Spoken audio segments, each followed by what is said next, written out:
بسم اللہ الرحمن الرحیم الحمد للہ الذی لا یبلغ مدحتہ القائلون ولا یحصی نعمہ العادون ولا یعطی حقہ المجتہدون الذی لیس لصفتہ ید محدود ولا نعت موجود ولا وقت محدود ولا اجل ممدود فطر الخلائق بقدرتہ ونشر الرياح برحمتہ اللہم صلی علی محمد وآل محمد۔ میرے محترم سامعین، آپ سب کو اس چینل میں خیر خوش آمدید کہتا ہوں۔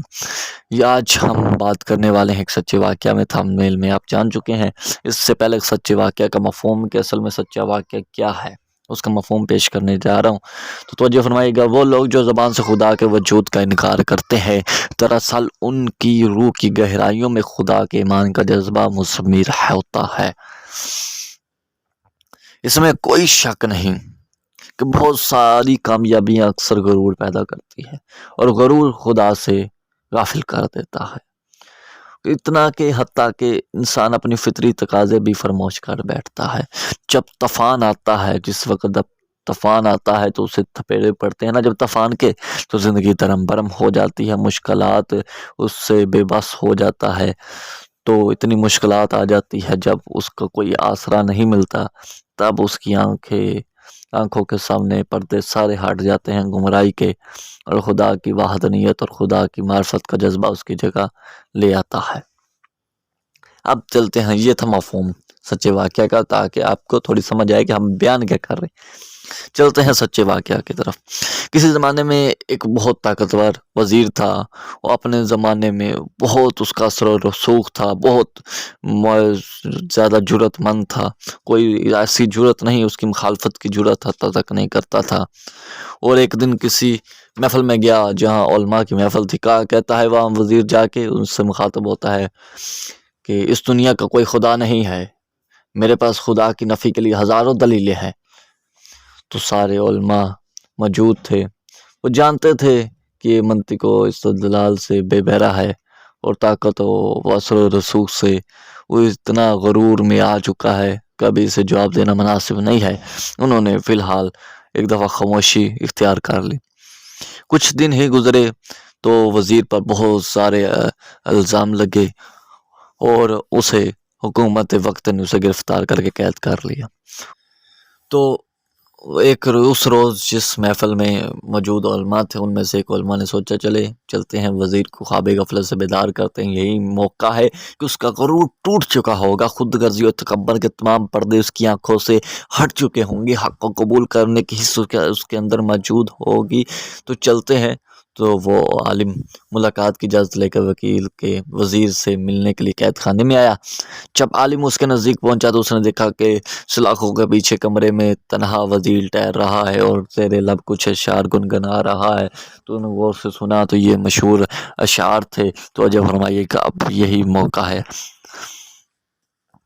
یہ اشعار کو توجہ فرمائیے گا، یہ نتیجتاً ہے کہ ہم ان شیروں کی تصویر کی مانند ہیں جنہیں پرچم پر بنا دیا گیا ہے۔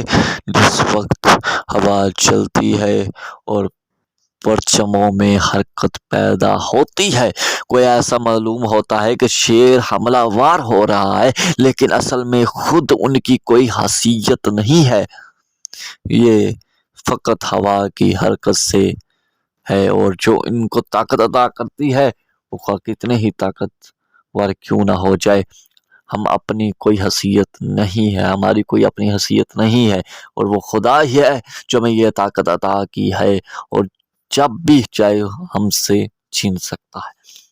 عالم دین نے جب یہ سنا تو نہ صرف یہ کہ اب وزیر اعظم خدا کا منکر نہیں ہو رہا، بلکہ اب ایک جوش خدا شناس بن چکا ہے۔ خود اس کے پاس جا کر احوال پرسی مطلب اس کا حال چال پوچھا، کیا آپ کو یاد ہے کہ ایک روز آپ نے کہا تھا کہ خدا کے وجود کی نفی کے لیے میرے پاس ہزاروں دلیلیں موجود ہیں؟ اب میں آپ کے پاس اس لیے آیا ہوں کہ ان ہزاروں دلیلوں کا صرف ایک دلیل کے ساتھ جواب دوں، تو وہ دلیل یہ ہے کہ خدا وہ ہستی ہے جس نے اتنی آسانی کے ساتھ تم سے وہ عظیم الشان طاقت چھین لی ہے، اور جس پر تم ناز کیا کرتا تھا۔ وزیر اعظم نے شرمندگی سے سر جھکا لیا اور کوئی جواب نہ دیا، اپنی غلطی کا اعتراف کر چکا تھا اور اپنی روح میں خدا کے نور کا جلوہ دیکھ رہا تھا۔ قرآن مجید میں بھی سورہ آیا نمبر 90 سورہ یونس کی تھی، خدا کا انکار کرتا رہا۔ کون تھا؟ فرعون۔ قرآن مجید کی یہ آیا میں موجود ہے، پڑھ سکتے ہیں۔ حالانکہ دریا کی موجوں میں غرق ہونے کو تھا تو اس وقت کہا کہ میں ایمان لاتا ہوں کوئی معبود نہیں سوائے اس ذات کے جس پر بنی اسرائیل ایمان لائے۔ تب خود کو جب اس پہ اثر و رسوخ تھا تو خود کو خدا کہتا تھا، لیکن جیسے ہی اس سے طوفان کے تھپیڑے پڑے تو تب ہی اسے محسوس پتہ چل گیا کہ ہاں وہ خدا ہے جو میرے سے یہ عظیم و شان طاقت چھین سکتا ہے۔ تو آپ سے آج پھر 3 ہی سوال کروں گا، تو مختصر بتائیے کہ آپ نے جو سوال بتانے سوال اور سوچیے اور جواب دیجیے گا۔ مختصر بتائیے کہ اس سچی داستان سے آپ نے کیا نتیجہ حاصل کیا؟ بنی اسرائیل کو بنی اسرائیل کیوں کہتے ہیں؟ فرعون کون تھا؟ کہاں کا رہنے والا تھا؟ اس نے کیا دعویٰ کیا تھا؟ والحمدللہ۔